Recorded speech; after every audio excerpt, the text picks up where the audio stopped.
মানুষের আছে যত বেশি তার চাই তত বেশি। শেখ সাদি রহিমাহুল্লাহ, ইরানের বিখ্যাত কবি, বালাগাল উলা বিকামালিহি কাশাফাদ দুজা বিজামালিহি, এই কবিতা লিখে বিখ্যাত হয়েছিলেন।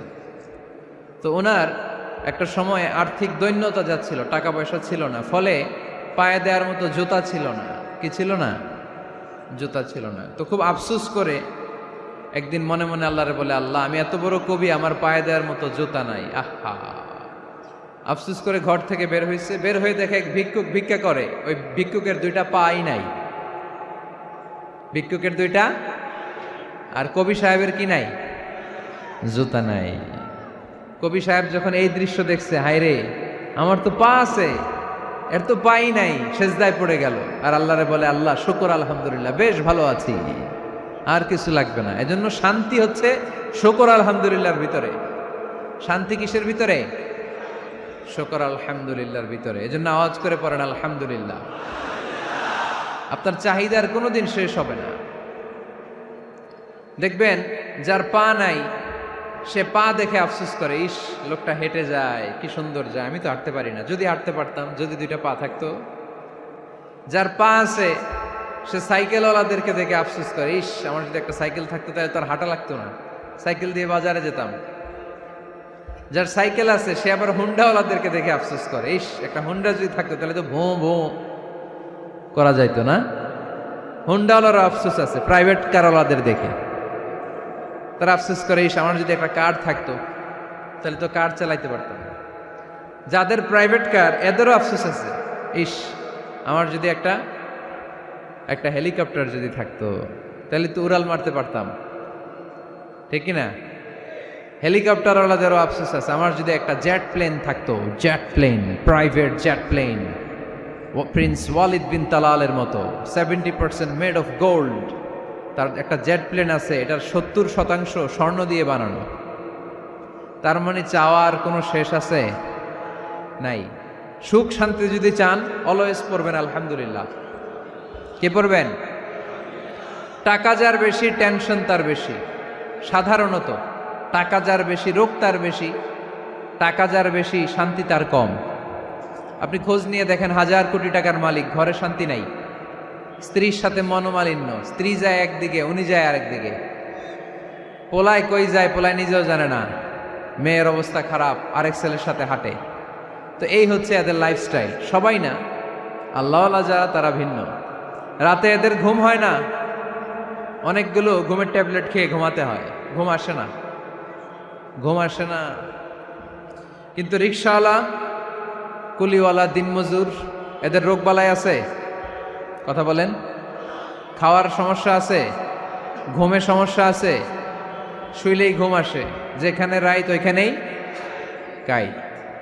ঘুমাইতে দেরি, নাক ডাকতে দেরি হয় না, ওর নাকের ডাকের আওয়াজে ট্রাকের ইঞ্জিনও ফেল। শান্তির ঘুম। এই জন্য সবসময় শান্তি খুঁজতে হবে। কি খুঁজবো? শান্তি দেওয়ার মালিক কে? আল্লাহ, তুমি এই দেশটাকে শান্তিময় করো। আসুন আমরা সরাসরি কোরআন থেকে শুনি, কারণ কোরআন থেকে শুনলে বরকত বেশি না কম? আরো জোরে বলেন, বেশি না কম? এটা এমন একটা কিতাব যে কিতাবে কোনো ভুল নাই। আছে? সন্দেহ আছে? সংশয় আছে? মুত্তাকিনদের জন্য এই বইটারে হেদায়েতের কিতাব করে নাজিল করলো কে? যালিকাল কিতাবু লা রাইবা ফি হুদাল লিল মুত্তাকিন। This is the book, the most authentic and original book in the world, whereof there is no doubt in it, and a guidance to those who are muttaqin. এটা এমন বই যে বইয়ে কোনো ভুল নাই, কোনো সন্দেহ নাই, কোনো সংশয় নাই। মুত্তাকিনদের জন্য এই বইটারে হেদায়েতের কিতাব করে পাঠালো কে? আবার আল্লাহ বলেন, কিতাবুন আনজালনাহু ইলাইকা লিতুখরিজান নাসা মিনাজ-যুলুমাতি ইলান-নূর। নবী হে, এই কিতাবকে আমি নাজিল করেছি অন্ধকারচ্ছন্ন মানুষগুলোকে আলোর পথ দেখাতে, বামপন্থী গুলারে ডানপন্থী বানাতে, জাহান্নামী গুলারে জান্নাতি বানাতে। এই কিতাব যদি কেউ পড়ে, সে মানুষের মতো মানুষ হয়। ওই মানুষ কখনো অন্যায় করে না। এই কিতাব যে পড়ে এবং মানে, এই কিতাবের শিক্ষাকে যে নিজের মধ্যে ধারণ করে, সে কখনো মিথ্যা বলে না। মা বাবার সাথে বেয়াদবি করে না, ওই আলোকিত মানুষটা কখনো টেন্ডারবাজি করে না, চাঁদাবাজি করে না, দুর্নীতিতে চ্যাম্পিয়ন হয় না, ক্যাসিনো ব্যবসায় নামে না। এই কোরআন যারা বুকে ধারণ করে এরা কোনোদিন পেঁয়াজের দাম বাড়ায় না। জোরে বলেন ঠিক কিনা? এরা কখনো তাদের কোনো কাজে জনমানুষের ক্ষতি করে না। এরা সব সময় কল্যাণের পক্ষে, এরা মানবতার পক্ষে। এরাই হচ্ছে আলোকিত মানুষ, ঠিক কিনা? মানুষ হওয়া পৃথিবীতে বড় কঠিন।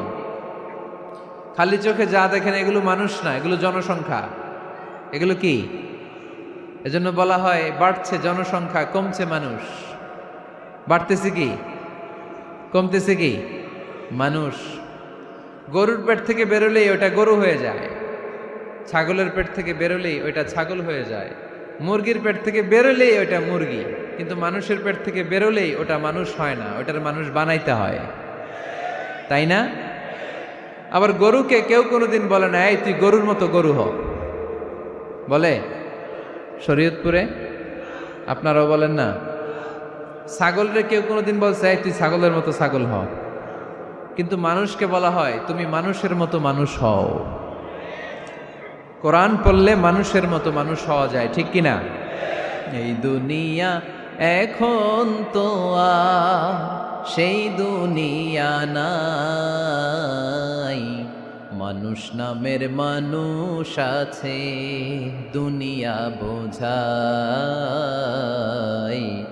সেই মানুষের ভিড়ে আমার আসল মানুষ নাই, ঠিক কিনা? আসল মানুষের বড় অভাব, মানুষের মতো মানুষ খুঁজে পাওয়া দুষ্কর। এই কোরআন এসেছে আমাদেরকে মানুষের মতো মানুষ বানাতে। এজন্য এই কোরআন থেকে শুনলে লাভ না লস? কোরআনের সাথে আমাদের সম্পর্ক বাড়াতে হবে।